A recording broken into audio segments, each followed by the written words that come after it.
Saludo a los honorables senadores presentes, a los funcionarios del gobierno que nos acompañan hoy en la Comisión Tercera de Senado. Señor secretario, procedamos a dar lectura al orden del día y verificación del quórum. Sí, señor presidente. Llamado a lista. Araújo Rumié Fernando Nicolás. Presente. Casado de López Arlet Patricia. Celis Carrillo Bernabé. Corso Román Juan Manuel. Cristo Bustos Andrés. Duque Márquez Iván. Elías Vidal Bernardo Miguel. Génico Zuleta José Alfredo. Guerra de la Espriella Antonio. Guerra de la Espriella María del Rosario. Hoyos Giraldo Germán Darío. Navarro Hugo Antonio. Suárez Mira Olga Lucía. Tamayo Fernando. Villalba Mosquera Rodrigo. Señor presidente, le informo que han contestado a lista 4 honorables senadores. Hay quórum para deliberar. Sírvase entonces, señor secretario, leer el orden del día. Sí, señor presidente, orden del día para la sesión ordinaria del día martes 21 de abril 2015, hora 11 a.m. Primer punto, llamado a lista y verificación del quórum. Segundo, votación y aprobación de actas números 12 y 13, correspondientes a las sesiones de los días 7 y 8 de abril 2015. Tercero, debate. Citado la señora ministra de Comercio, doctora Cecilia Álvarez Correa, al señor director de Planeación Nacional, doctor Simón Gaviria, y a la señora directora de Conciencia, doctora Janet Guija Tobar, para que expliquen la situación actual sobre la competitividad del país y al resolver el siguiente cuestionario en cumplimiento a la proposición 14-2015 suscrita por el honorable senador Iván Duque Márquez. E invítese al señor presidente de la ANDI, doctor William Bruce McMaster, y a la presidenta del Consejo Privado de Competitividad, doctora Rosario Córdoba. Cuarto, lo que propongan los honorables senadores, quinto, negocio sustanciado por la presidencia. Está leído el orden del día, señor presidente. Cuando haya quórum decisorio, usted someterá a consideración el orden leído. Así es, entonces yo sugiero que lo que hagamos es que sigamos con el siguiente punto del orden del día, que es el debate citado por el senador Duque. La senadora Guerra quiere una interpelación.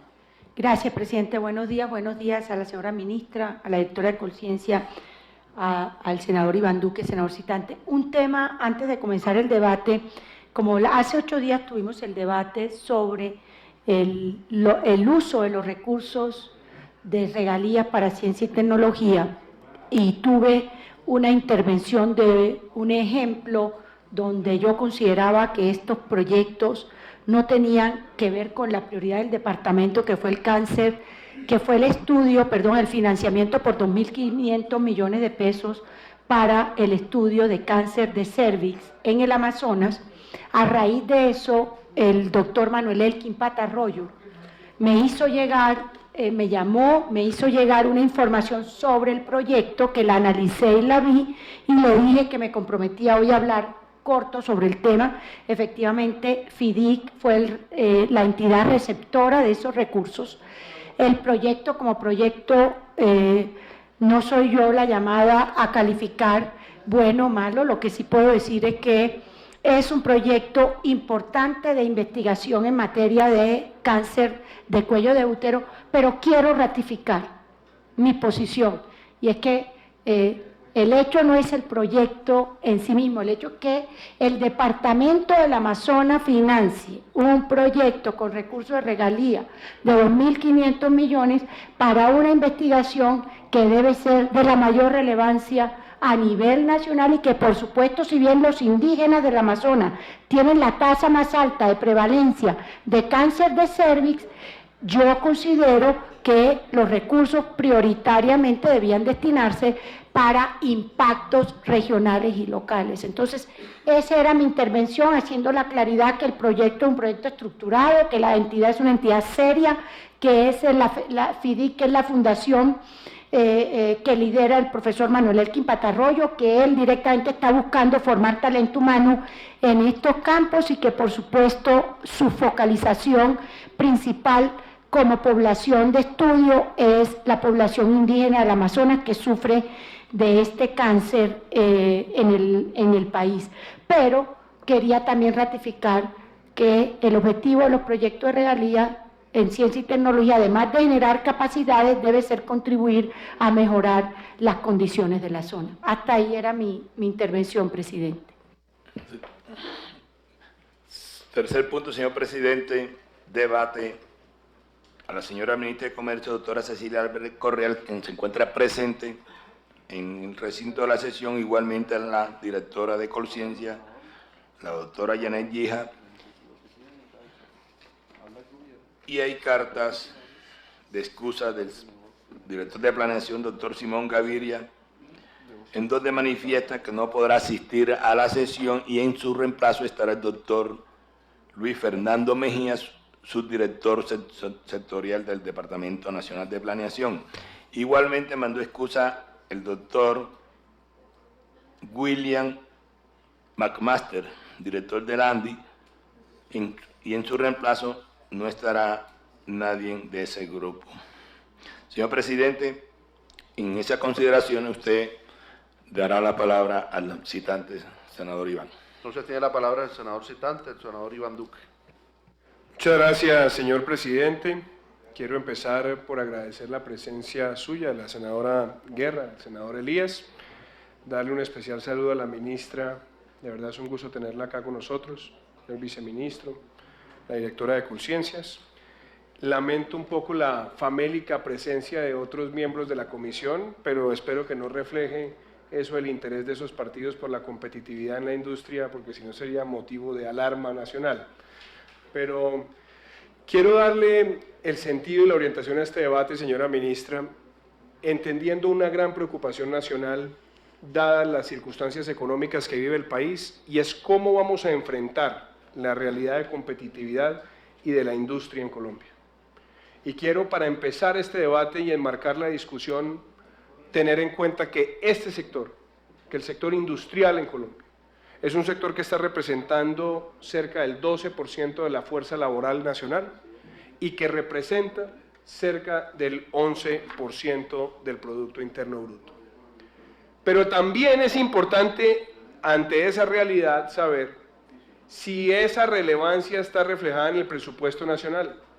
Y claramente también hay que decir, doctor Antonio, buenos días, hay que decir que el sector ocupa el escalafón número 18 en el presupuesto nacional, y sumando el presupuesto de inversión y el presupuesto de funcionamiento, lo que el gobierno le da a este sector neurálgico es apenas el 0.5% del presupuesto nacional, lo cual me parece una verdadera vergüenza. En el primer punto de debate, cómo estamos en materia de competitividad, yo quisiera traer acá una serie de elementos internacionales que nos permiten ubicar a Colombia. Y el primer tema tiene que ver con el reporte Doing Business. Este reporte, el año pasado, o el 2014-2015, para esta vigencia de 2 años, nos muestra que Colombia tuvo un salto muy importante y que el país se ubicaba prácticamente a la cabeza en América Latina y el Caribe, y creo que es importante para que no nos creamos todas las mentiras o las verdades a medias. Claramente el país ha venido teniendo un desempeño favorable en ese indicador, pero hay que reconocer que cada reporte tiene elementos de medición distintos. Y lo que le dio esa importancia al país el año pasado es la ponderación que en el índice para este periodo de 2 años tuvo el elemento de garantías mobiliarias que fue introducido con legislación nacional, pero cuyos resultados todavía se desconocen. A decir verdad, y si solamente miráramos la evolución de Colombia en este indicador, nosotros tuvimos un avance entre el año 2006, cuando se presentó por primera vez el reporte, al año 2010, pasando del puesto 76 al 37, tuvimos un rezago durante 3 años y prácticamente hemos recuperado esa posición. Pero como cada reporte es distinto, me parece que sería impreciso reflejarlo como un movimiento puramente lineal. Ahora, dentro del Doing Business, y ahí sí me parece importante, señora ministra, señor viceministro, que miremos algunos de los indicadores más alarmantes. hemos visto que en los 2 últimos años el indicador de apertura de negocio tiene un deterioro y Colombia prácticamente ha pasado del puesto número 79 al puesto 84. Y llama la atención ese indicador porque Colombia venía presentando un desempeño bastante favorable en el mismo. Entonces es interesante saber cuáles son esos cuellos de botella. Claro, nosotros estamos mejor que otros países de la región, hay que decirlo, pero seguimos estando bastante lejos de los países que son realmente un parangón en materia de apertura y eficiencia en la creación de nuevos empleos. Otro indicador que me parece catastrófico tiene que ver con la pérdida de 7 puestos en el indicador que mide el pago de impuestos y que coinciden además con la introducción de las 2 últimas reformas tributarias. En ese índice, el reporte de Doing Business muestra que Colombia, frente a otros países de la región, tiene una de las más altas cargas de tributación. Y eso, por supuesto, es una barrera importante al desarrollo empresarial, cuando además hemos visto grandes avances en materia de reducción de tiempos para presentar impuestos. Otro indicador que vale la pena revisar en el Doing Business tiene que ver con el comercio transfronterizo y los costos de exportar cuando se miran los contenedores deflactados por inflación. Y hemos visto que alrededor de $2.300 es lo que el Doing Business está mostrando como costo de exportación en Colombia, viendo que en los últimos 4 años ese indicador ha venido teniendo un deterioro. Hemos pasado de $2.178 a casi $2.300, y eso también muestra que hay unas barreras que son crecientes. Si se compara ese indicador con otros países de la región con los cuales nosotros tenemos comercio y tenemos adicionalmente relación estratégica y hace parte de los bloques comerciales de exportación, también vemos que estamos bastante por encima, perdiendo inmensa capacidad competitiva en los sectores industriales con potencial exportador en el país. Y obviamente cuando se mira también la misma tendencia desde el punto de vista de importaciones, esos costos también se traducen en dificultades para aquellas empresas, para aquellas industrias que requieren de capital para invertir manifestado en maquinaria o elementos de mejoras de competitividad y productividad. Claro está que el otro indicador internacional que se mira en materia de competitividad, y quizás el que tiene una serie mucho más extensa, es el del Foro Económico Mundial. Y si miramos el comportamiento desde el año 2006 hasta ahora, podemos decir que en los últimos 5 años nos hemos mantenido estáticos, advirtiendo que en ese índice global ha aumentado el número de países. Colombia se sigue quedando estancado, y cuando empezamos a desagregar las razones de ese estancamiento, nos encontramos, por ejemplo, que estamos muy mal frente a nuestros principales competidores regionales. Obviamente, aquí les quiero traer un gráfico que muestra la posición de Colombia en América Latina. Sigamos. Vemos cómo países como Chile, Panamá, Costa Rica, Brasil, México y Perú están en mejor posición que nosotros y han venido teniendo una dinámica de mejoramiento continuo en los últimos 4 años, cuando Colombia se ha venido quedando anclada. Infraestructura podría ser una de las razones, que vemos que estamos también muy mal frente a la región, el comportamiento nuestro, donde hay casos, y traigo el ejemplo, donde la exportación de un contenedor, la movilización de un contenedor entre las zonas productoras y las costas colombianas, mirando trayectos, por ejemplo, 400 kilómetros, que es muy semejante al del puerto de Veracruz con el DF en México, la diferencia entre Colombia y México es de más de $1.000 en ese transporte. Y eso obviamente pues escapa a la competencia suya, señora ministra, pero usted perfectamente sabe que allí, si no se hace la corrección inmediata, nosotros no vamos a mejorar nuestra competitividad. Otro indicador que también traje tiene que ver con el Índice Mundial de Competitividad o el Anuario Mundial de Competitividad. Colombia se sigue manteniendo estático en el puesto 51 y vemos como gran preocupación nuevamente no solamente la infraestructura física, sino la infraestructura social en el país. Y esto también tiene que ver con el indicador nuestro en el índice de desempeño logístico internacional. Colombia no mejora su logística frente a otros países de la región. Nos hemos venido quedando cortos con México, con Perú, con Panamá, con Chile, y en el caso de México me parece lamentable además porque nuestra canasta exportable y nuestra balanza comercial con México es cada año más negativa. Viendo ese panorama general de indicadores internacionales, la pregunta que uno debería hacerse es ¿cómo está el sector industrial en Colombia ante este panorama? Y yo sí creo que aquí hay algo que es muy diciente. Si miramos que el PIB colombiano en los últimos 7 años aumentó un 36%, uno debería preguntarse cuáles fueron los sectores beneficiados de esas tendencias de crecimiento. Y tanto la industria como la agricultura tienen el peor desempeño de los principales sectores de la economía nacional. Es decir, la industria colombiana, mientras el PIB creció un 34%, la industria en 7 años solamente creció un 17%, o el agro solamente un 11%. Y ahí hay que preguntarse por qué esos grandes sectores que son generadores de empleo formal en el país tienen ese estancamiento. El Ministerio de Hacienda publicó este reporte que les quiero compartir el 28 de julio del año 2014. Su autor, o uno de sus autores, es el doctor Luis Fernando Mejía, hoy subdirector general de Planeación, y analiza cómo se ha comportado la industria en América Latina después de la crisis del año 2009-2010. Y miren esto, apreciados senadores, doctora María del Rosario, doctor Antonio, doctor Elías, la industria colombiana, frente a la tendencia que tenía de crecimiento antes de la crisis, es la que tiene la mayor brecha de todos los sectores, únicamente comparable con el sector de la agricultura.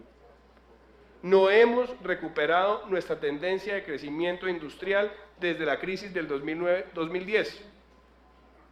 Y si uno lo compara con sectores como transporte y telecomunicaciones, como electricidad y gas, como construcción, hemos visto que fueron sectores que lograron desacoplarse por las circunstancias externas, pero inmediatamente pasaron esas circunstancias adversas, lograron recuperar tendencias de crecimiento. Y lo que uno podría preguntarse ahí es, ¿qué diferencia el sector industrial de los demás sectores que lograron ese reacoplamiento?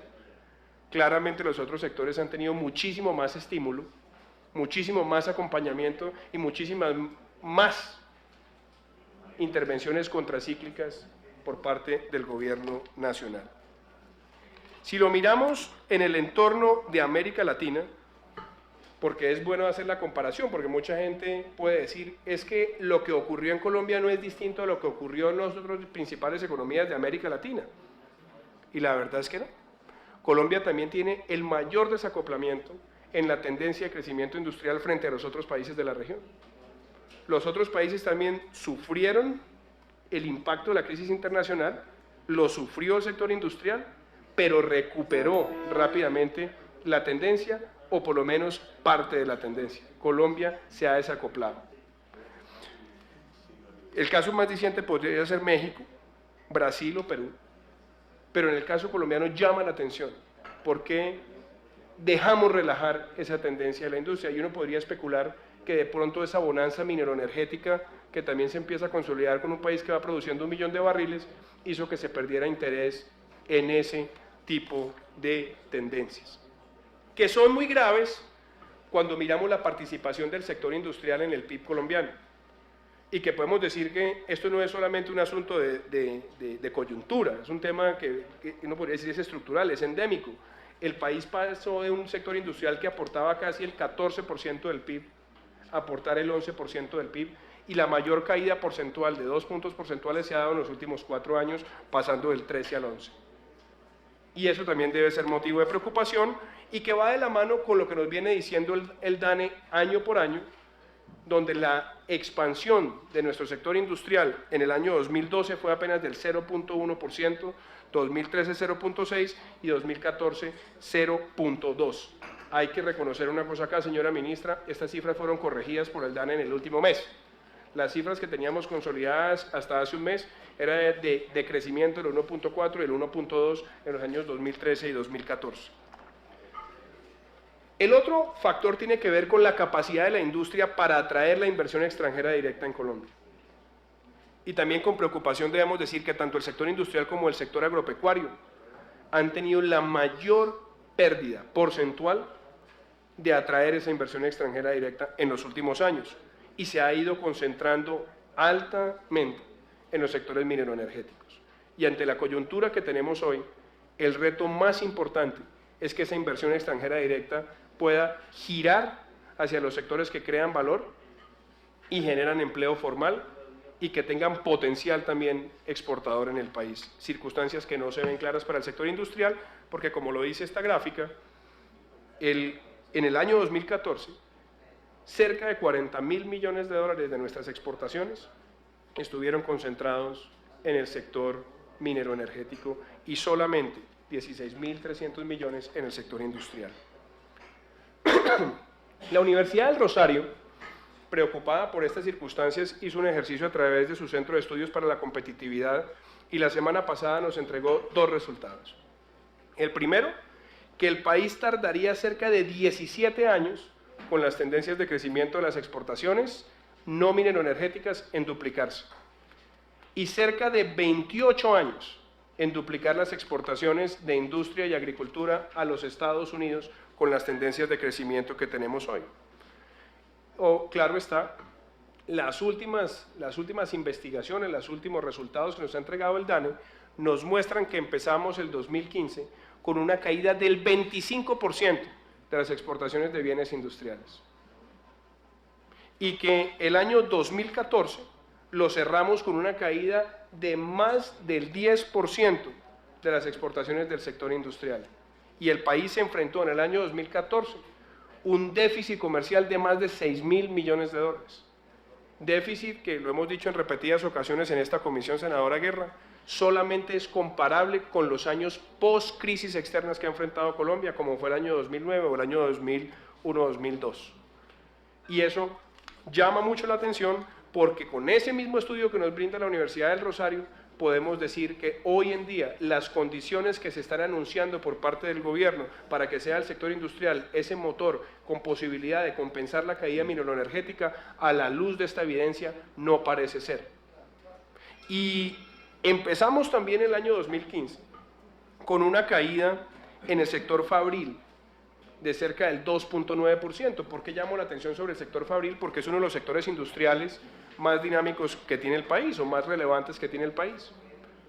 Por otro lado, se nos habla de la agricultura también como otro motor. La agricultura en el año 2014 creció solamente el 2.3% frente a un crecimiento nacional del 4.6%. Y vimos una pérdida de dinamismo del 6.2 en el primer trimestre a una del 0.9 en el último trimestre del año, entendiendo que el primer trimestre estuvo jalonado por el sector cafetero. Pero ahí tenemos 2 sectores que se anuncian hoy como los grandes salvadores de las circunstancias adversas externas que trae la caída de la renta petrolera, mostrando que no tienen las condiciones para ser esos salvadores. Ahora uno podría preguntarse si realmente Colombia es un país abierto o no abierto al comercio, porque esa también es otra discusión en medio de este panorama. La verdad es que si uno suma exportaciones más importaciones sobre PIB, pareciera que Colombia es una economía tan cerrada o cerca a lo que es la economía brasilera, versus la chilena, donde ese indicador nos muestra que es el 70%.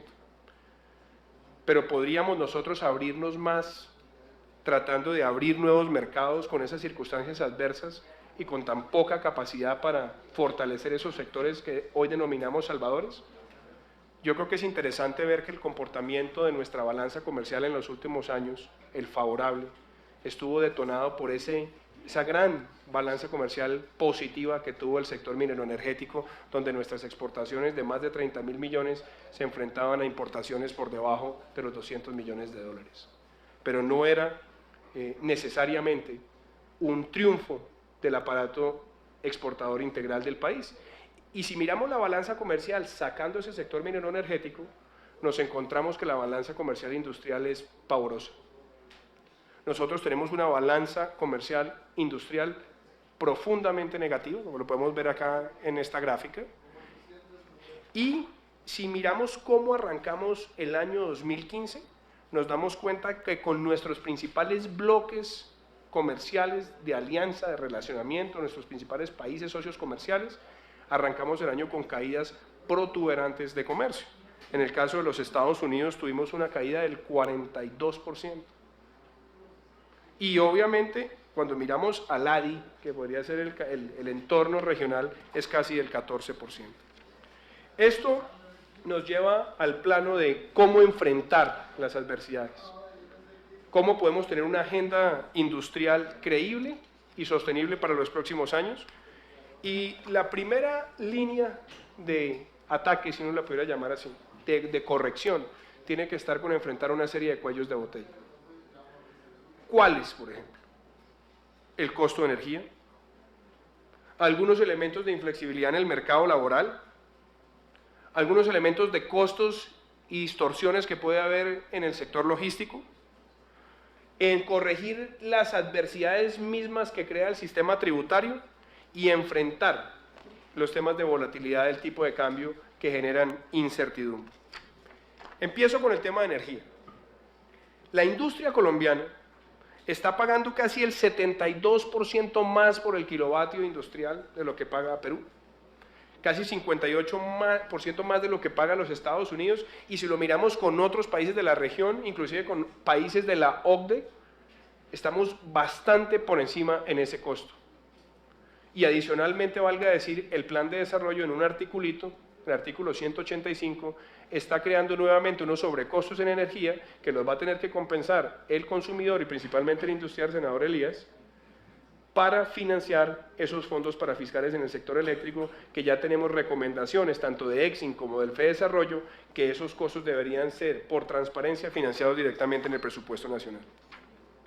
En el índice de desempeño logístico internacional, Colombia se sitúa como uno de los países más costosos y estamos en el puesto 97, muy por encima de otros países de la región que son nuestros principales socios comerciales y que además van a disputar el acceso a nuestras exportaciones a nuestro principal socio comercial, que es los Estados Unidos. Yo ya les había hablado algo del costo de transporte terrestre, y en materia tributaria quiero compartir con ustedes la encuesta de la ANDI del año pasado. Sigamos la diapositiva aquí. Antes de la reforma tributaria. Esta encuesta de la ANDI con sus principales sectores antes de la reforma tributaria muestra que tenemos una tasa efectiva de tributación cuando excluimos la seguridad social y los parafiscales, promedio en todos los sectores de la ANDI, del 64.9%. Y aún así, queremos que el país y que la industria nacional surjan vigorosos. La pequeña y la mediana empresa en Colombia, que fue estudiada también por Roberto Steiner el año pasado en FEDesarrollo en el marco de la reforma tributaria, muestra que esta nueva reforma tributaria puede llegar a tener tasas efectivas de tributación en la pequeña empresa de más del 85%, más del 88% para la mediana empresa. Y estamos hablando que los 4 o 7 millones de empleos formales que podemos tener en el país, dependiendo cómo se quieran mirar, están en esos sectores, en la pequeña, en la mediana y en la grande empresa. A eso hay que sumarle la situación del tipo de cambio, porque a mí me preocupa, señora ministra, que cambia la situación del tipo de cambio en Colombia. Tenemos una devaluación del 27% e inmediatamente salimos a augurarle la fiesta exportadora al sector industrial, desconociendo que este país es un gran importador de maquinaria o un gran importador ya de productos alimenticios, y que esas circunstancias también van a tener impactos inflacionarios y que también se van a ver reflejados tarde que temprano, no solamente en los costos del endeudamiento, sino que muchas empresas aprovecharon para endeudarse en dólares cuando teníamos unas circunstancias distintas y las coberturas cambiarias que tenían una profundidad apenas de 6 meses, que van a tener que enfrentar esa corrección cambiaria con altos niveles de endeudamiento en el exterior. Otro elemento que quisiera yo traer en el panorama industrial tiene que ver con la relación que hay entre los mercados de capital y la industria. Porque los mercados de capital, senador Tamayo, siempre han sido vistos como un canal entre las empresas y el ahorro de los ciudadanos, donde el triunfo de los dos permite no solamente que las empresas se expandan, sino que también los ciudadanos aumenten su riqueza producto de ese triunfo empresarial al cual le apostó. Pero la verdad, señora ministra, hay que decir que en Colombia 4 empresas concentran más del 46% de la capitalización del mercado bursátil. Tenemos apenas 77 empresas listadas en la Bolsa de Colombia y solamente 4 o 5 empresas transan más de $5 millones al año, senador Elías. Hay que decir también que el sector petrolero, solamente Ecopetrol, representa el 26% de la capitalización bursátil en el país. Entonces, ¿podremos realmente creer que nuestros mercados de capital van a ser un canal de financiamiento al sector industrial? Con la evidencia que tenemos hoy, claramente no. Es más, la capitalización del mercado ha caído en el último año de 416.000 billones a 364.000. Y doctor Felipe Sardi, usted que conoce esto muy bien, el mercado de renta variable, que es el mercado donde entran las empresas, es una minúscula parte del volumen de negociaciones que se hacen en el mercado de capital en Colombia. Entonces, programas como Colombia Capital, que fueron concebidos para llevar a esas empresas emergentes a la bolsa, para que los ciudadanos pudiéramos depositar nuestro ahorro en esas expectativas de crecimiento empresarial, se han ido quedando bastante cojas, y que obviamente por el arrastre que ha tenido la circunstancia de las empresas petroleras, también ha afectado la composición o la rentabilidad del Colcap en el último año. ¿Qué puede ocurrir en esos mercados de capital? Por supuesto, ya estamos en unas circunstancias externas mucho más inciertas. ¿Qué decisión tome la Reserva Federal va a ser importante? ¿Qué decisión tome la Junta del Banco de la República ante estas circunstancias de si sube o baja las tasas, entendiendo que ya se gastó la gran capacidad contracíclica monetaria en los últimos años? También va a incidir en el comportamiento del mercado de capitales, y obviamente cómo se manejen las expectativas inflacionarias también puede generar daños o mejora en las expectativas. Son algunos de los albures a los cuales nos enfrentamos hoy. Otro elemento de este panorama difícil tiene que ver con la productividad. El Instituto de Emprendimiento Internacional ha estado analizando el caso de Colombia y otros países de América Latina para saber dónde están los grandes problemas de productividad. Y pueden mirar elementos como la infraestructura física, las normas, la apertura del mercado interno, pero la verdad, creo que los principales retos, doctora Janet, están en la vinculación entre la ciencia y tecnología y la innovación con el aparato productivo nacional. En esta gráfica que les traigo, quiero mostrar que solamente estamos de nuestra exportación, solamente el 10% tienen una sofisticación en materia de innovación y uso de tecnología. El valor agregado tecnológico de nuestras exportaciones es nimio frente a las metas que nosotros nos hemos trazado como país.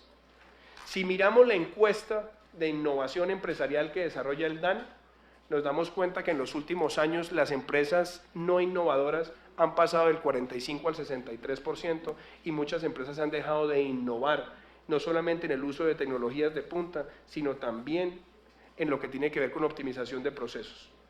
Y lo han hecho, no podría especular, o no lo han hecho, por las cargas que tienen tributarias, más todas las adversidades competitivas que ya les he narrado. En lo que tiene que ver con propiedad intelectual, hemos visto que la mayor concentración de patentes, de licencias, ha estado en centros de investigación, pero no necesariamente en el sector empresarial, como ha sido la expectativa de nuestra agenda de competitividad nacional. Y si lo miramos en el entorno global, Colombia ha perdido cerca de 8 posiciones en el índice global de innovación y nos deja muy atrás frente a países como Chile, nos deja atrás frente a países como México, como Brasil, y obviamente somos uno de los países que ha tenido el mayor retroceso en los últimos años. ¿Qué podría uno empezar a especular sobre esa falta de conexión entre la ciencia y tecnología y la innovación y el desarrollo empresarial? Primero, ¿están utilizando las empresas tecnología de última generación? ¿Tienen las facilidades para utilizar la tecnología de última generación? el Instituto Global de Emprendimiento nos dice que cerca del 90% de las empresas nuevas como existentes no la están utilizando. Y habría que preguntarse dónde están esos cuellos de botella y corregirlos. Y hay que saber si el tema son incentivos o si son barreras que nosotros mismos estamos creando y no nos estamos dando cuenta por la excesiva regulación. La diversificación de productos. Colombia ha reducido cerca de un 31% sus subpartidas de exportación en los últimos años.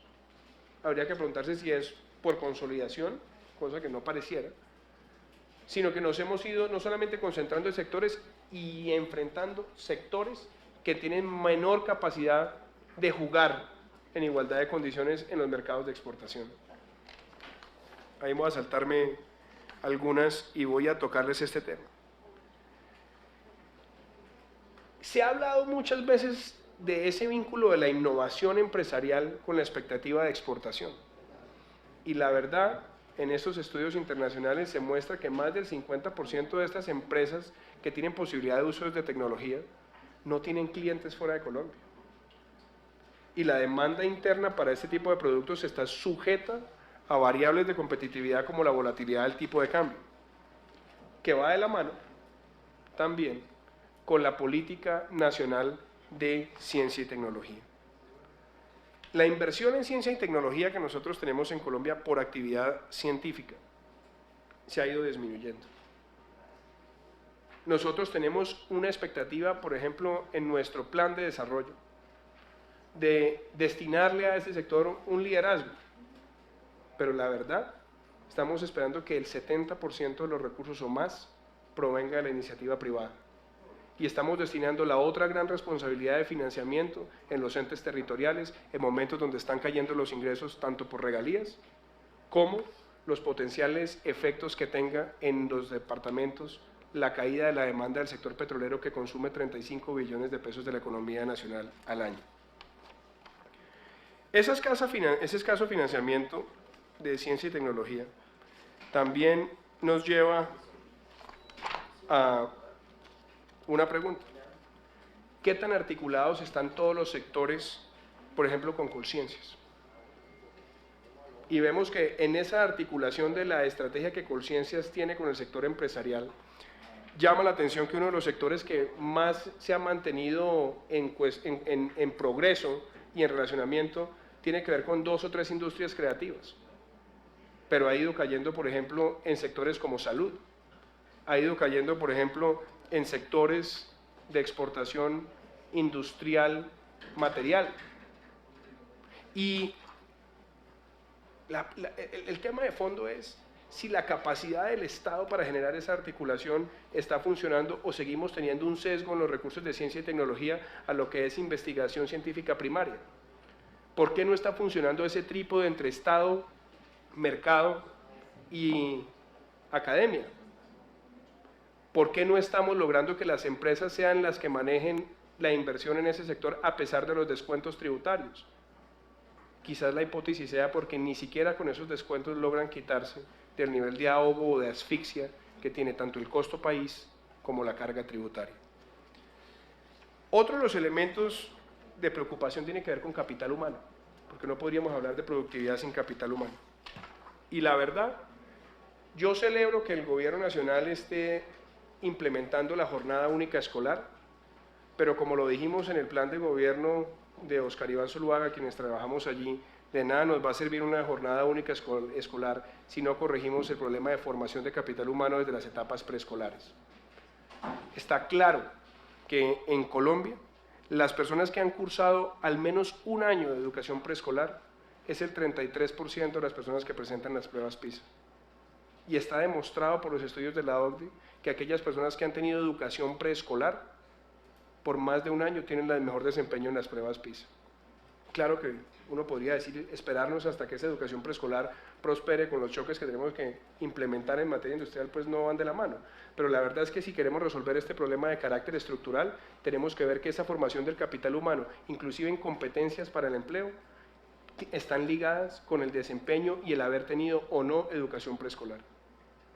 Y aunque tengamos un programa de 0 a siempre que se basa en la atención primaria del menor, no estamos llevando a de 0 a siempre la formación preescolar como un estandarte. y la mayor preocupación que hay tiene que ver con las brechas que tenemos en el sector. ¿Qué brechas? La brecha, devolvámonos un poco aquí, por favor. Otro poquito, ahí.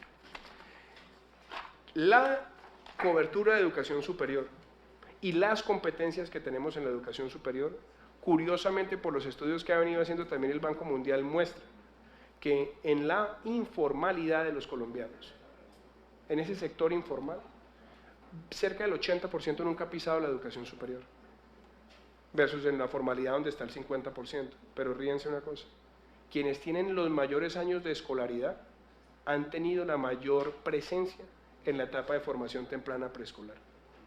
Entonces, yo les dejo a ustedes esa inmensa inquietud, porque si van a hacer un plan articulado de resolver estos temas en el mediano plazo, ahí también tiene que entrar ese asunto.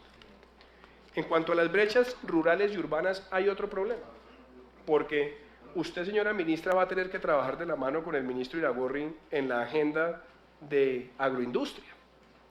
Y la verdad es que la provisión de bienes públicos en el campo, empezando por la formación del capital humano, nos demuestra que el peor desempeño en las pruebas PISA está en el campo, que la peor cobertura preescolar está en el campo, que la peor estructura salarial está en el campo, donde el 75% de la fuerza laboral gana por debajo del salario mínimo. Y adicionalmente, de los 12 millones de personas que tenemos en las zonas rurales, 80% está en el régimen subsidiado. Y para complementar, según la encuesta de competencias laborales que ha venido desarrollando varias consultoras con el sector empresarial colombiano, nos muestran que cerca del 54% de las empresas industriales y agroindustriales no consiguen el personal formado con las competencias que necesitan para las áreas de acción. El problema también es social, porque en las pruebas PISA vemos una inmensa brecha entre la educación pública y la privada.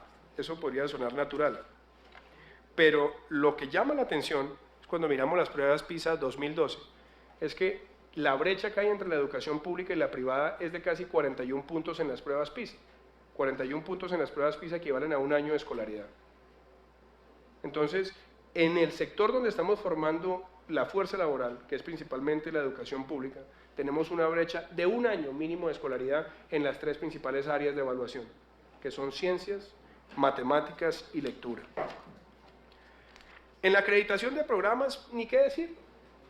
En Colombia solamente tenemos 11% de los programas académicos de alta calidad y menos del 15% de las universidades están acreditadas de alta calidad. Y cuando vamos a mirar los elementos de formación o de competencias para la productividad que también tienen que ver con la infraestructura académica en el país, simplemente quiero traerle a usted algunos elementos. Más del 65% de los colegios en Colombia no tiene un laboratorio. Solamente 4 de cada 10 colegios tienen una sala de cómputo o un remedio de sala de cómputo. Y la invito, señora ministra, a que acoja una propuesta que nosotros también tuvimos a lo largo de la campaña presidencial, que fue permitir la doble titulación en el bachillerato con la implementación de la jornada única. Que los muchachos de noveno a grado 11 puedan también empezar a tener una titulación técnica o tecnológica en asocio con el SENA o con otros proveedores de educación especializada, para que el muchacho salga con competencias para el trabajo y adicionalmente con ese incentivo pueda mitigar la más grande deserción escolar que se produce entre el grado 9 y el grado 11, porque es donde está la mayor presión familiar para empezar a generar ingresos. Otro elemento que ustedes, y yo creo que eso es parte de todos los gobiernos, hablamos mucho del bilingüismo en el entorno del desarrollo empresarial, de competencias, de innovación. La verdad es que el 54% de los estudiantes que presentaron las pruebas Saber 11 en Colombia, en lo que tenía que ver con otra lengua, el 54% es como si nunca hubiera siquiera abierto un libro de esa otra lengua. Y la mayor cantidad de profesores de idiomas en el país aparecen por un nivel de formación por debajo del básico, que es lo mínimo que se requiere para enseñar otro idioma. Entonces, si queremos también corregir esos temas de productividad y asocio la formación con el desarrollo empresarial utilizando otro idioma, pues sabemos que ahí vamos a tener una cortapisa mucho más grande. La oferta de capital humano, yo creo que ya lo hablé, y ahora quiero entrar a los temas de fondo, en materia de política pública y de juicio a la estructura de las políticas públicas en los últimos años. ¿Qué nos hizo falta? Y miremos el Plan de Desarrollo 2010-2014. Tengo acá 3 ejes de trabajo del Ministerio de Comercio. El primero, el programa de transformación productiva. Indicadores como posición de Colombia en el informe Doing Business del Banco Mundial, no cumplió la meta. Posición en el índice de competitividad mundial, no cumplió la meta. Valor de las exportaciones de los sectores de bienes en el plan de transformación productiva, no cumplió la meta. Valor de las exportaciones en el programa de transformación productiva, no cumplió la meta. Valor de las ventas totales en el programa de transformación productiva, no cumplió la meta. Esas son cifras de sinergia del Departamento Nacional de Planeación. Lo segundo, el programa de negociación, implementación y administración de los acuerdos comerciales. Cuando hablaban de nuevos TLCs negociados, tampoco cumplió la meta. Y el programa de facilitación del comercio, viceministro Sardin, ministra, tiene algunos que me llamaron mucho la atención, pero principalmente el de porcentaje de crecimiento de las exportaciones de los bienes no primarios. No solamente no se cumplió la meta, sino que estuvo profundamente negativa frente al objetivo que se quería trazar el gobierno. Entonces, no se trata de mirar hacia atrás para hacer el juicio, pero a ustedes les toca la difícil y dolorosa tarea de recuperar ese tiempo perdido y esforzarse cuando las premisas económicas del país están cambiando, porque esa gran renta que nos permitía irrigar recursos hacia otras áreas, que era la petrolera y la minera, se está viendo seriamente afectada. Y eso me lleva a las preguntas frente al nuevo plan de desarrollo. Competitividad e infraestructura, uno de los grandes pilares del nuevo plan de desarrollo, en un 65% se espera que lo financie el sector privado. Y el gobierno solamente está aportando el 21% de los recursos. Desarrollo mineroenergético para la equidad regional. Más del 80% se espera que venga del sector privado. Crecimiento verde. Más del 70% esperamos que venga del sector privado. Y para ciencia y tecnología, como ya se lo había dicho doctora Janet, 74% esperamos que venga del sector privado. Entonces uno se pregunta cómo un plan de desarrollo que tiene un valor 11% más que el plan de desarrollo anterior, cayendo todos los supuestos que teníamos en el marco fiscal de mediano plazo, tanto en crecimiento como precio de petróleo, como ingresos de capital de la nación, lo va a financiar el sector privado con una carga tributaria del 70%, con un costo de energía superior al de sus competidores y adicionalmente con un déficit comercial que juega en su contra. Muy difícil. ¿Qué nos ha dicho el Consejo Privado de Competitividad sobre el plan de desarrollo y esta agenda industrial?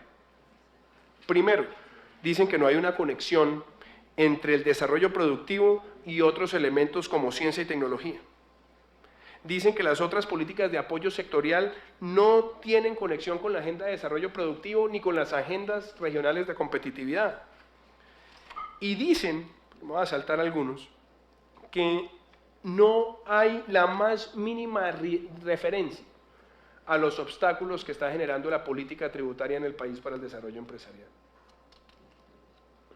Pero como este es un debate donde uno analiza las circunstancias, analiza los problemas, pero también está obligado a presentar propuestas, quiero invitarlos a que reflexionemos sobre algunas.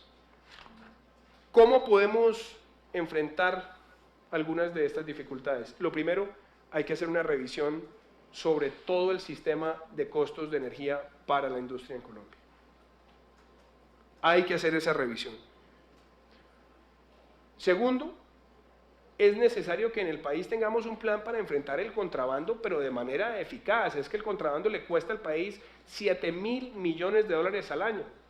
Y a mi buen amigo el senador Roy Barreras, que me decía que el posconflicto vale 7.000 millones de dólares al año, yo le diría, ahí están, ahí están. Si logramos enfrentar esa catástrofe de contrabando que está llegando al país, que está poniendo en situación asfixiante, para dar ejemplos a las trefiladoras de acero en Boyacá, empezamos también a generar esos recursos ante estas adversidades. Lo tercero, los costos de operación logística en el país también ameritan una revisión, y eso implica, y usted conoce bien ese tema, doctora Cecilia, el tema de la tabla de fletes. ¿Será el sistema de la tabla de fletes el mejor para que las empresas puedan con transparencia enfrentar en una situación competitiva de mercado el uso de los recursos para transportar su mercancía? ¿Y qué herramientas podríamos tener, por ejemplo, en la tabla de fletes para tener precios más transparentes, pero al mismo tiempo permitir una mayor dinámica de mercado? ¿Cómo se van a implementar de verdad los principales corredores arteriales en el país con organizaciones de logística para monte y desmonte de carga multimodal?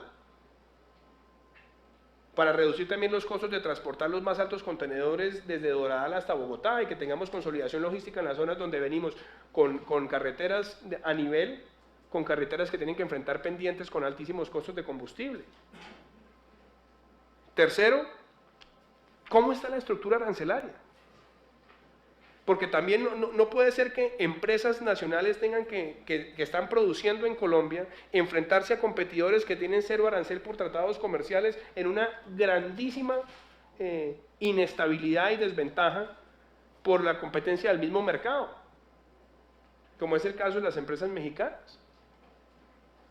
¿Y por qué no tocar también de una vez los temas más centrales de la reforma tributaria como, uno, no puede ser que cuando las empresas hacen inversiones de capital en maquinaria para mejorar su productividad, no van a poder descontar el mayor porcentaje de la importación de ese bien de capital? Y que adicionalmente, sin que produzca un peso, ya tengan que empezarlo a incorporar en el presupuesto de la riqueza. También es necesario acabar ese monstruo de dos cabezas que tenemos entre el impuesto de renta y el crédito, y tener mecanismos mucho más transparentes y más progresivos para definir cuáles son los patrones de ingreso y sobre esa base liquidar. Pero la gran incógnita de si eso va a ser posible, y en eso me gustaría, y lo dejo acá como constancia en esta comisión, señor presidente, para el ministro de Hacienda, porque nos están diciendo que en el año 2018 van a expirar esos impuestos que debieron haber expirado este año, pero para enfrentar las dificultades mantuvimos. La verdad es que no. Si mantenemos los niveles de gasto público y si miramos las tendencias, vigencias futuras, lo más seguro es que en el 2018 se tengan que mantener los impuestos o la proporción impositiva de los impuestos que estamos diciendo que van a expirar ese año, dificultando aún más una agenda de desarrollo industrial creíble y sostenible.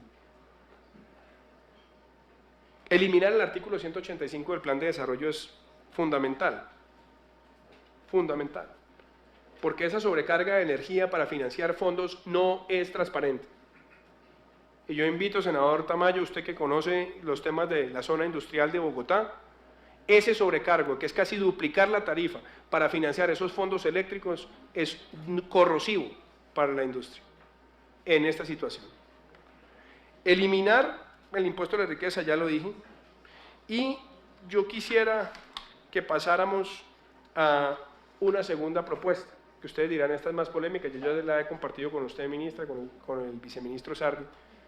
Dada la situación de la balanza comercial de Colombia, dada la situación de la adversidad industrial que estamos enfrentando hoy, dadas las complejidades de costo país y dada la necesidad de darle los incentivos y el oxígeno al sector industrial y agrario en este momento, deberíamos seriamente contemplar la posibilidad de tener una moratoria en la suscripción de nuevos tratados de libre comercio por un tiempo y volcar la capacidad técnica del ministerio y la articulación entre todos los ejes de política pública, incluido Bancoldex, ProColombia, para que fortalezcamos los tratados comerciales ya suscritos y no estemos abriendo nuevos frentes de batalla, porque la verdad, con lo que he narrado acá, el palo no da para cucharas. Y esto es controversial, porque ustedes seguramente han avanzado con Japón y dejaron algunas cosas en conversación con Turquía. Pero la verdad, un tratado de libre comercio con Turquía en esta situación sería otro golpe más a la industria nacional. No se trata de ser enemigos del libre comercio, no lo he sido, no lo seré, lo he defendido a lo largo de mi carrera académica, pero dadas las circunstancias también necesitamos herramientas para que el ministerio se concentre por un tiempo en mejorar esa oferta exportable. Un plan o una política de desarrollo productiva. Aquí quiero hacer algunas sugerencias. Los tres principales pilares tienen que ser diversificar hacia nuevos productos. Yo celebro que el Gobierno Nacional haya implementado un programa como Impulsa para atraer nuevas empresas pequeñas con valor agregado para que surjan, para que crezcan. Pero también, señora ministra, no podría dejar pasar esta oportunidad para expresarle mi más sincera preocupación del cambio de timonel que tuvo Impulsa, y sería bueno saber cuáles fueron las motivaciones de ese cambio, porque ustedes hicieron un proceso de selección con cazatalentos muy transparente, se seleccionó a la doctora Catalina Ortiz, que venía desempeñando un excelente papel, y por presiones políticas ya le dimos representación en el gabinete del partido del tomate. No sé si eso es para mostrar la vocación agrícola del gobierno, pero la verdad es que es una vergüenza que se hubiera hecho ese cambio cuando venía un timonel debidamente seleccionado. Lo segundo, aumentar todo lo que tiene que ver la exportación con valor agregado tecnológico. Nosotros necesitamos saber cuáles son los 4 o 5 sectores donde pueden tener ese valor agregado y que ya tienen mercados cautivos. Uno de ellos, las industrias creativas en Colombia. Un sector que ya puede estar representando, según la OMPI, cerca del 3% del PIB y que tiene exportaciones muy cercanas al volumen que Colombia exporta a Japón. Y que necesita, no que se quede en el plan de desarrollo como está, ¿no? Como un lindo título, Economía Naranja, suena espectacular. ¿Cómo voy a decir yo lo contrario si yo escribí el libro? Pero la verdad es que se queda solamente en el discurso. Y el BID y otros organismos multilaterales como la UNCTAD puede colaborar a que nosotros tengamos un plan donde las industrias creativas sean parte de ese papel de transformación de empresas con valor agregado tecnológico que ya tengan mercados consolidados. Cada vez son más las productoras colombianas que están haciendo coproducción en México, en Estados Unidos, por millonadas de dólares. Y cada vez más la inversión que está llegando hacia el mismo sector en el país. ¿Qué me parece que debemos tener como herramientas para cerrar? Pasemos esto un segundo. Yo creo que aquí hay unas cosas que se quedaron en el decreto de línea blanca, línea marrón, pequeños electrodomésticos que discutimos en el Tratado de Libre Comercio con Corea, pero aquí necesitamos tener mecanismos de compensación. Nosotros ya firmamos con Corea, Corea tiene un inmenso subsidio para todos sus chiboles en materia de ciencia y tecnología, y necesitamos tener mecanismos de compensación para que las empresas puedan esforzarse en mejorar su capacidad industrial y sobre todo el uso de nuevas tecnologías y tecnología de punta para mejorar su productividad. El tema de formación laboral. Hay que hacer convenios con los sectores industriales en el país para que el SENA forme, u otras instituciones que brinden la formación técnica formen a aquellas personas con las competencias especiales del sector. Doctor Sardi, usted esto lo conoce muy bien. Y para eso necesitamos es un compromiso de recursos, no simplemente la enunciación taxativa como está en el decreto. Y se necesita también que haya contraparte, que por cada peso que ponga el sector privado en ese tipo de formación, el gobierno pueda también acompañarlo con los centros de formación tecnológica. Los precios de transferencia.